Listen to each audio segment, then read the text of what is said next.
Imagine, if you will, that Animal Crossing and a horror movie had a bizarre, twisted love child. Today, I played the most, well, unique game ever. It involves creating a cult, check. Performing rituals like sacrificing your own cult members, sure, why not? And ridding the world of evil bishops for sport, sounds reasonable. And on top of all of that, farming. I also know that this is not something that I usually do for my channel, but I had to take a moment to talk about this game because, well, it left me in awe and I think everybody should know of it. So without further ado, let's get into it.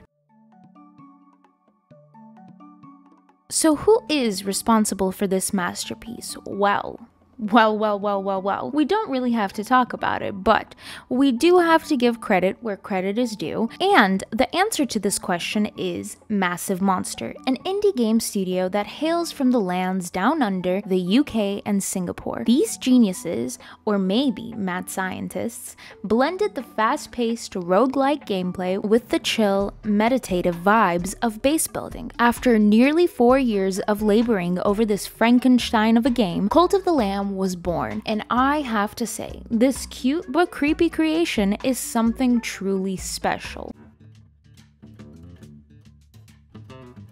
Let's talk about the main plotline. The story goes like this. You're a lamb about to be sacrificed by the Old Faith, a super creepy, cruel religion run by 4 bishops. But then, a mysterious figure known as the One Who Waits swoops in and saves you. But of course, there's a catch. You've got to start your own cult in their name and defeat the very bishops who were about to kill you. You know, the usual lamb stuff. That was an awful joke, I'm sorry about that.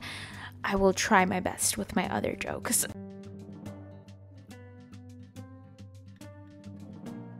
The Old Faith is like the very intense, evil version of every organized religion trope ever. They're running things with an iron fist, and tentacles, fangs, and whatever else the bishops have, and you, the lamb, are here to throw a fluffy wrench in their plans.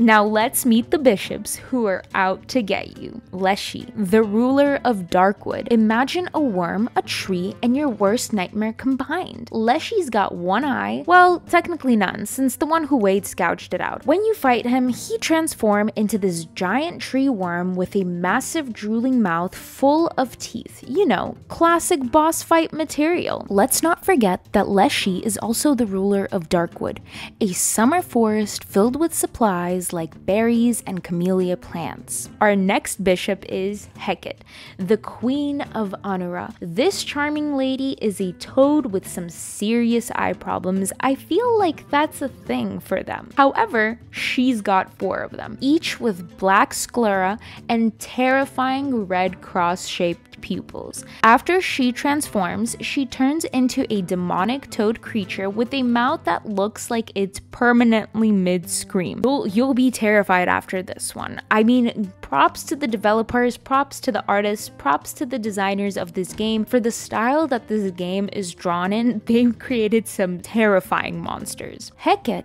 also rules Anura, an autumn forest where mushrooms grow and not the fun kind, along with pumpkins. Our third bishop is Calamar, the fearful squid of Anchordeep. So, unfortunately, I accidentally deleted the footage of me defeating Calamar. But thank you, Cult of the Lamb Wiki, I'll just show you gifs of the transformation of the bishop. I am so sorry, guys. I know this is a constant problem that I have. I'm not even gonna try to explain it.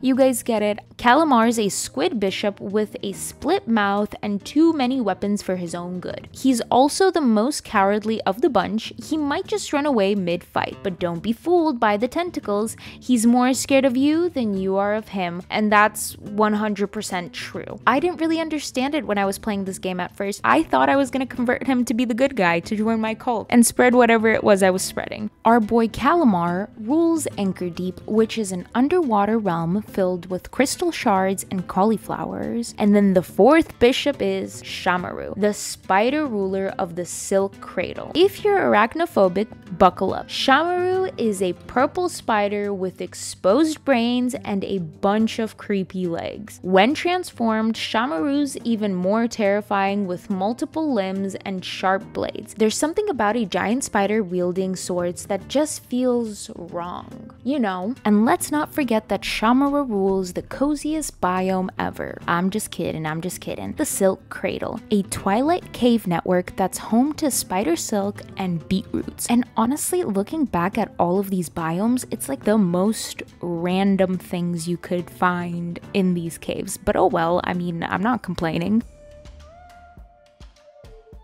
This is no ordinary farm life, my friends. You're not just growing crops, you're growing a cult. Sure, you plant berries and mushrooms, but you're also constructing temples, sacrificing followers, and building decorations that range from creepy statues to even creepier shrines. You get to do everything you do in a farming simulator, and it adds those two realistic notes that I think we could all lived without, but it only makes the game even more interesting. It is having your characters get diseases, and you use your cult followers' excrements as fertilizer, which is kind of a interesting way. I have never seen that done before. I don't know if I really needed to see it, but it makes the game a lot more interesting in my opinion. Keeping your followers happy is a full-time job. They come with their own traits, and trust me, it's like managing a daycare of toddlers. They could either be extremely loyal, they could get into fights, they could kill your other cult members because they didn't get along, or, as I had it happen to me, and not once but twice, they could turn on you and say that you're a false prophet and later on expose you for the real con artist that you are. So it is difficult handling these little creatures, but overall pays off for the loyal ones. They age, they die, and yes, you can sacrifice them as I said earlier, or you can even pair them off if you're feeling benevolent. But to do that, you need to extract their sins because they need to be pure. It's difficult, and trying to keep them all in line, well, that's a good luck to you and to me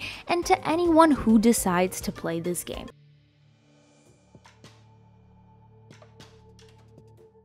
As you cleanse each biome, new areas of the map unlock, giving you even more places to explore and cause mayhem. The Lonely Shack being the first one, your old pal Ratu, I don't know how to pronounce his name, lives here. And it's basically the game's way of saying, you need a break? Play some Knucklebones. And that is also part of the game. You have to play that game with all of his friends, and each time it gets more and more difficult. The coastal area. Here you meet a fisherman who's probably seen too much. Catch him some rare fish like a squid, octopus, crab, and lobster, and he'll give you a holy talisman fragment for each.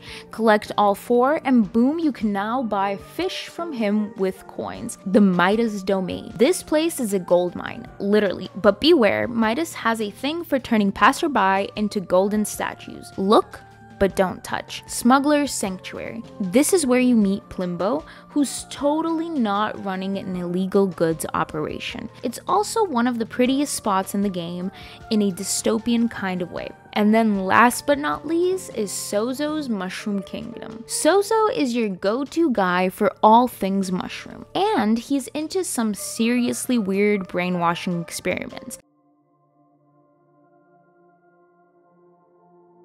I don't know if I was going to mention this separately, but I do believe this part deserves its own chapter in this video. It's spooky, it's mysterious, and somehow, despite the dark and twisted visuals, it's relaxing. You could be sacrificing a follower, but the music's so soothing, you might just forget you're committing a dark ritual. The soundtrack sets the perfect mood for both the calm and chaotic moments of the game, and that is why I felt so relaxed while playing this game.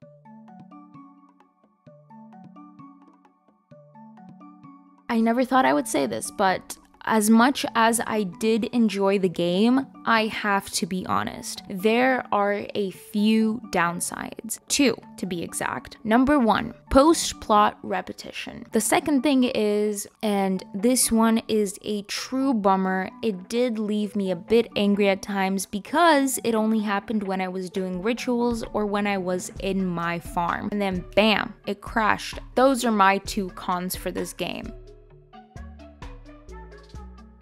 However, despite these minor hiccups, Cult of the Lamb is still a game I find myself coming back to. Yes, I do. I just started a new gameplay, which is also kind of sad because if it weren't for the repetition, I would have just went in and done more. It's a dark, twisted take on farming and roguelike games, but oddly enough, also surprisingly relaxing. It's not the lightest game visually, but the blend of farming, cult management, and dungeon crawling creatures creates a unique experience that you won't find anywhere else. So if you're looking for something fresh, new, and maybe a little unsettling, this might be the game for you. And that's a wrap. I hope you guys enjoyed this deep dive into this twisted world of Cult of the Lamb. I'm so excited to hear if anybody's gonna start playing this game, or if anybody played this game and you can tell me your experience with it, because I was surprisingly shocked.